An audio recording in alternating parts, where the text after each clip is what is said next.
में हम लोगों ने देखा था एडजेक्टिव के इंट्रोडक्शन को, और एडजेक्टिव के इंट्रोडक्शन के साथ साथ टाइप्स ऑफ एडजेक्टिव देखा था और उनके कुछ एग्जाम्पल्स को हमने बताया था। आज हम उसी के एग्जाम्पल्स के जरिए हम दूसरे तरीके से फिर आपको एग्जाम्पल्स बताते हैं। जैसे उसमें बताए थे प्रॉपर एडजेक्टिव के विषय में। प्रॉपर एडजेक्टिव के बाद आता है पॉसेसिव एडजेक्टिव, इंट्रोगेटिव एडजेक्टिव, फिर एडजेक्टिव ऑफ नंबर। इसी तरह से हम आगे देखते जाएंगे।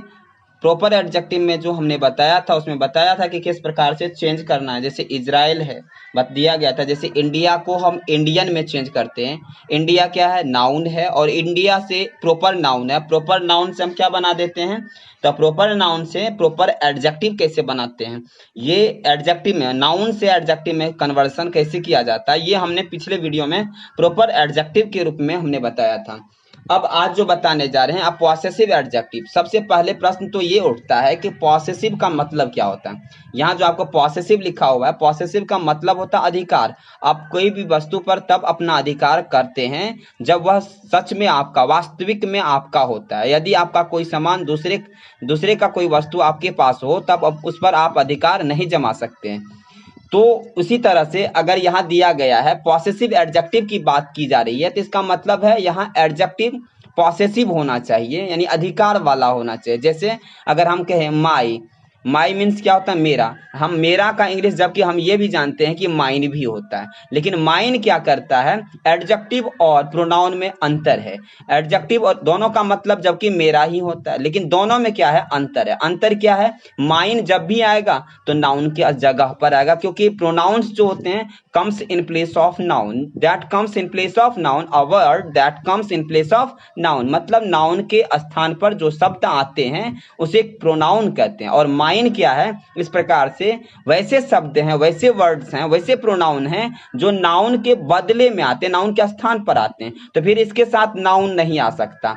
लेकिन यहाँ क्या है? एडजेक्टिव में इनका मतलब होता है मेरा, और जब भी ये आता है तो नाउन की विशेषता बतलाता है, नाउन का जो है डिस्क्राइब करता है। मैंने बताया था डेफिनेशन में दैट क्वालिफाइज नाउन और प्रोनाउन, और मैंने ये भी बताया था डिस्क्राइब करता है। जैसे मैं आपको कह दूं कि दिस इज, यहाँ आपके एग्जाम्पल से देख सकते हैं कि लिखा हुआ दिस इज योर पेन। यहाँ पेन जो है योर एडजेक्टिव के बाद क्या आया? यहाँ योर के बाद अधिकार वाले वर्ड के बाद क्या आया? नाउन आया। लेकिन जब हम ये कहते हैं यहाँ अधिकार वाले वर्ड के साथ नाउन आया, योर के बाद या माई के बाद, आवर के बाद हमेशा क्या आएगा? नाउन आएगा ही आएगा। बिना उनके यह लिखा ही नहीं जा सकता। अगर आपको लिखना है दिस इज माइन लिखना है, आपको अगर पूछा जाए यह मेरा है, दिस इज माइन अगर हम लिख देते हैं तो इसका मतलब यह प्रोनाउन है, क्योंकि इनके आगे कोई भी नाउन नहीं आया है और ये प्रोनाउन हो जाता है। लेकिन हम कहते हैं कि यहाँ हम कहते हैं this is mine, this is my कहते हैं तो यह बिल्कुल गलत होगा। फिर दिस इज माई, इनके साथ कुछ नाउन लेना होगा।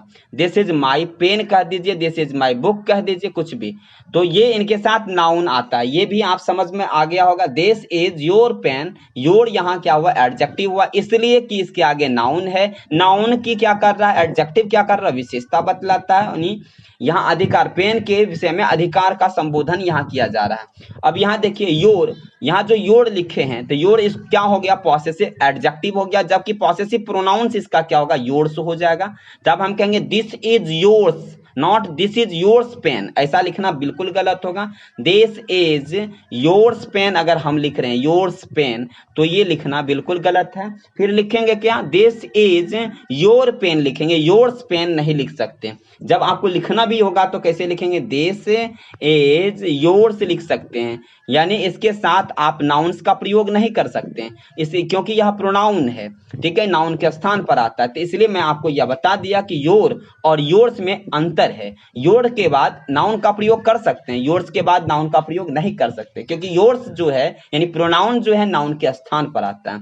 अब हम बात करते हैं इंट्रोगेटिव एडजेक्टिव में। इसी तरह बहुत सारे ऐसे पॉसेसिव एडजेक्टिव है जिसका मैंने एग्जांपल पिछले वाले वीडियो में दिया था। जैसे माई है, माई है, उसके बाद आवर है, उसके बाद क्या? आवर है, ऐसा नहीं लगेगा, आवर है, इसके बाद दियर है, THEIR देयर है, और उसके बाद दियर के बाद हो जाएगा आपका हेज है, हर है। ये सारे क्या है?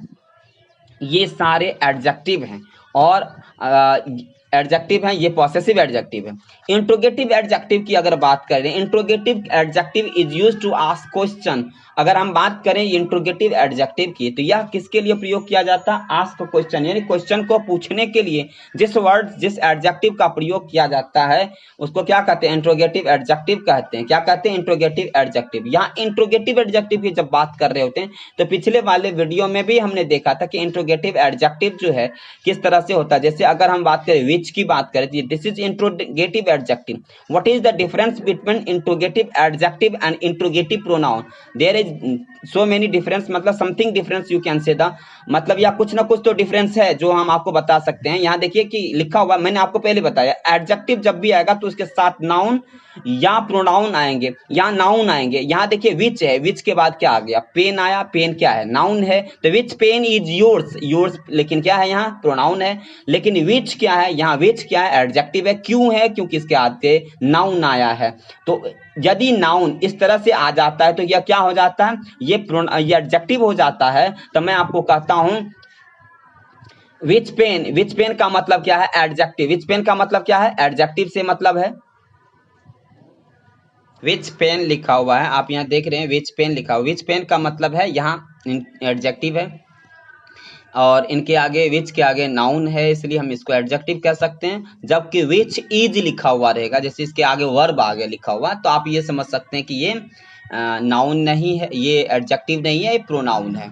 जैसे कहते हैं ना विच इज, विच इज, जैसे ये विच इज है लिखा हुआ, तो इसका मतलब यहाँ जो विच इज लिखा हुआ है तो इसको आप समझने की कोशिश करिए। इनके आगे नाउन नहीं आया है, यहाँ क्या आया? वर्ब आया है। अच्छा, ऐसे सेंटेंस जैसे अभी ऐसे इस तरह के सेंटेंस आया, इस तरह का सेंटेंस आ गया विच इज, मतलब कहने का मतलब कोई WH वर्ड हो, इसके बाद क्या हो? इज आ जाए, वर्ब आ जाए। तो यदि सिंगल यानी सिंगल के रूप में आ जाए या विच क्या कहाँ आ जाए? बीच में। मैंने आपको प्रोनाउन में भी बताया था, डिफरेंशिएट करके बताया था कि विच अगर सेंटेंस के बीच में आ जाता है तो विच का मतलब कौन सा नहीं अर्थ हो जाता वहां। यहाँ इनका मतलब कौन सा, ये क्योंकि इंट्रोगेटिव है, यूज टू आस्क क्वेश्चंस की बात कर रहे हैं, तब हम यहाँ विच के बाद हमेशा हेल्पिंग वर्ब का यूज करेंगे। तो फिर ये क्या हो जाता है? हमारा हेल्पिंग वर्ब का अगर यूज कर रहे हैं तो समझ जाइए ये क्या है? विच जो है यहाँ प्रोनाउन हो जाता है, ना कि एडजेक्टिव होगा। लेकिन जब हम क्या करते हैं विच के बाद, ये विच के बाद विच पेन लिख देते हैं। क्या लिख देते हैं? पेन लिख देते हैं। तो यहाँ विच के बाद डायरेक्टली क्या है कि यहाँ हेल्पिंग वर्ब नहीं आया, यहाँ नाउन आया, इसलिए हम इसको क्या कहते हैं? एडजेक्टिव कहते हैं। ठीक है, तो इस चीज का यह डिफरेंशिएट आपको समझना होगा और इस तरह की समझ आप रख करके अपने आप को एडजेक्टिव के लिए अपने आप को जो डिफरेंशिएट एडजेक्टिव और प्रोनाउन के रूप में कर सकते हैं। एडजेक्टिव ऑफ नंबर की बात करें तो यहाँ नंबर की बात कर रहे हैं, तो तब क्या होगा? I have 2 brothers. जब हम कहते हैं मेरे पास 2 भाई है, तो यह 2 क्या है? 2 एडजेक्टिव है। 2, 3, 4, 5 इस तरह से काउंटिंग जितने भी हैं वो आपके क्या हैं?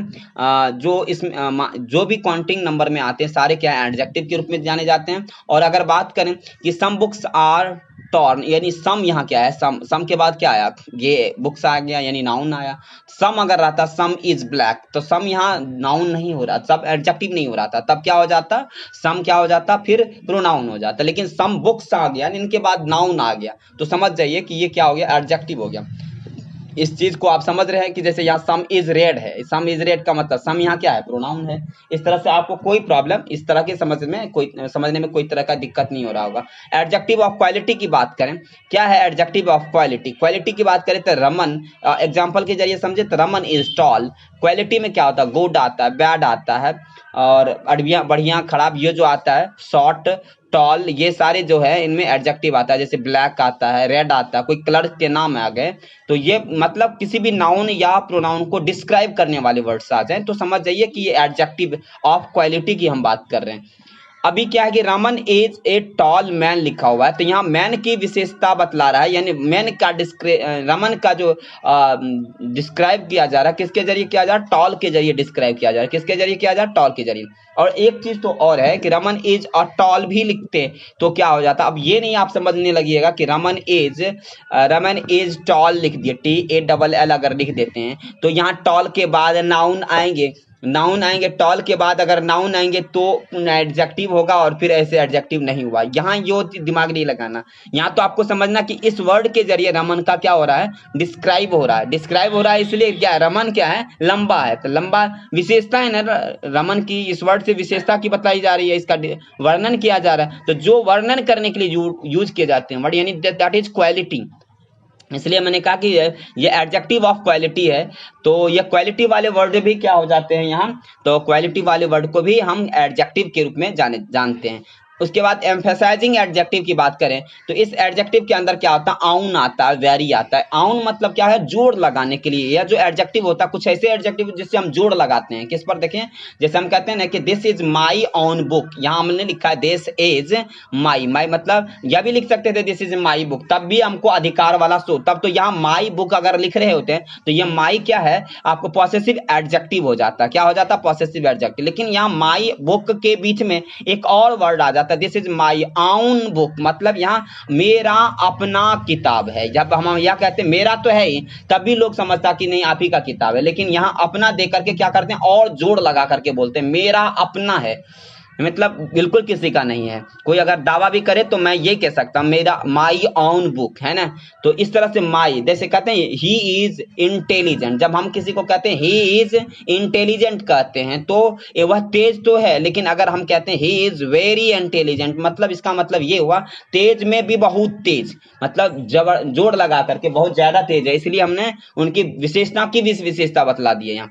यानी कह सकते हैं ही सॉ, तो यहाँ he saw his beloved on the road with his own eyes. He saw मतलब होता वह उन्होंने देखा, उसने देखा, हिज बिलव्ड मतलब अपने प्रेमिका को देखा, ऑन द रोड सड़क पर, अपने प्रेमिका को देखा सड़क पर देखा, on the road with his own eyes, वह अपनी आंखों से देखा, वह अपनी आंखों से देखा। तो समझ में आ गया होगा आपको। तो एम्फेसाइजिंग एडजेक्टिव क्या होता है, यहाँ एक्सक्लेमेटरी एडजेक्टिव की बात करते हैं। एक्सक्लेमेटरी का मतलब होता है व्हाट, यहाँ एक्सक्लेमेटरी एडजेक्टिव के रूप में हम व्हाट को लेते हैं। जैसे कि आप इस व्हाट के विषय में पिछले वीडियो में भी आपने पढ़ा था और उसमें कुछ बनाने भी दिया गया था, मुझे कुछ स्टूडेंट्स ने बना करके भी दिया, मैंने देखा भी उसे।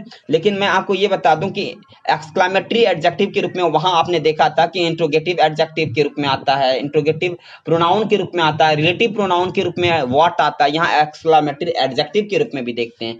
तो अब क्या है कि एक्सक्लेमेटरी एडजेक्टिव है, जैसे हम कहते हैं ना कि व्हाट एन आइडिया, जब हम कहते हैं व्हाट एन आइडिया मतलब क्या सूझ है, क्या विचार है, मतलब कुछ भी आपको कोई आइडिया देता है तो अब आप क्या बढ़िया आइडिया आपको अच्छा लगने लगता है, ये आइडिया बहुत सुंदर है, तब आप इस तरह के वर्ड को यूज करते हैं व्हाट एन आइडिया, मतलब आश्चर्यचकित होकर के बोलते हैं, that is called exclamatory adjective. और इस तरह के सेंटेंस में हम लास्ट में क्या करते हैं, क्वेश्चन मार्क, एक्सक्लेमेशन मार्क लगा देते हैं, ठीक है। तो व्हाट एन आइडिया, अगर व्हाट अ ब्लेसिंग, इस तरह से वर्ड यूज किए जाते हैं व्हाट को लेकर के, तो एक्सक्लेमेटरी एडजेक्टिव के अंतर्गत आता है। जबकि डिस्ट्रीब्यूटिव एडजेक्टिव की अगर बात कर रहे होते हैं तो डिस्ट्रीब्यूटिव एडजेक्टिव में ईच, एवरी, आइदर, नाइदर, ये सारे डिस्ट्रीब्यूटिव एडजेक्टिव के रूप में आता है। जबकि each girl has a book, माने प्रत्येक लड़की के पास क्या है, एक किताब है। यहाँ ईच का मतलब प्रत्येक लड़के, यहाँ देखिए डिस्ट्रीब्यूटिव हो रहा है कि नहीं, मतलब लड़कियां बहुत ज्यादा, बहुत बड़ी मात्रा में हो सकता है या कम मात्रा में, दो या दो से अधिक लड़कियां हो सकती है,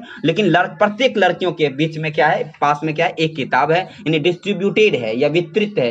तो डिस्ट्रीब्यूटिव एडजेक्टिव के रूप में ईच का उपयोग, एवरी का उपयोग, आइदर और नाइदर का उपयोग करते हैं। तो मुझे विश्वास है कि आप लोग यहां तक समझ गए होंगे। डेमोंस्ट्रेटिव एडजेक्टिव में हम लोग पढ़ने जा रहे हैं। डेमोंस्ट्रेटिव एडजेक्टिव क्या होता है, जिसमें यहाँ देखिए एग्जांपल के रूप में दिया दिस बुक इज रेड, आगे लिखा हुआ दिस बुक इज रेड।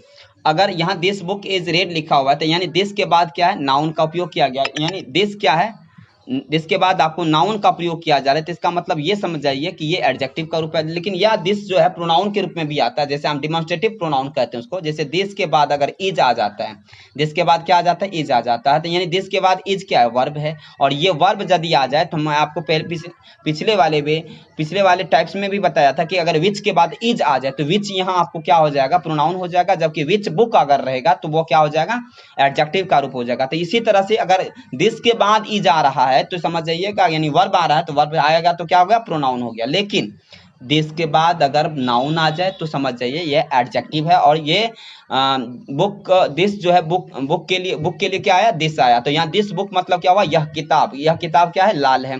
और दूसरे सेंटेंस में देखिए तो this book boy is honest. इस बुक में, इसमें भी देखिए, इस सेंटेंस में भी दिया गया this boy is honest. This boy क्या है, यहाँ दिस क्या है आपको एडजेक्टिव है, क्योंकि इसके आगे क्या आया है, नाउन आया है।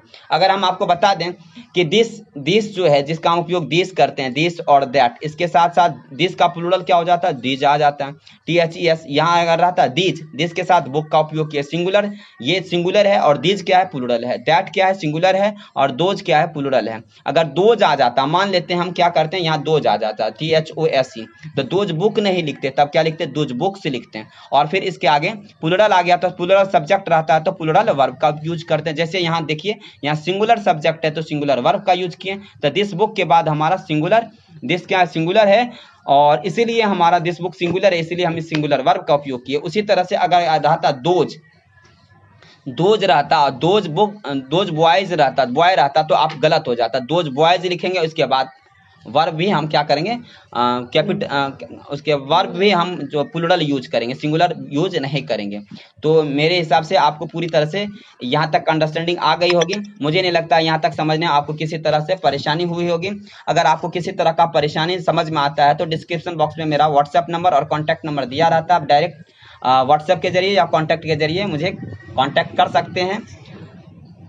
आपको अगर यह वीडियो अच्छा लगता है तो लाइक करें, शेयर करें। Thank you for watching this video. Next video के लिए आप वेट करिए, इसके बाद नेक्स्ट वीडियो आ रहा है।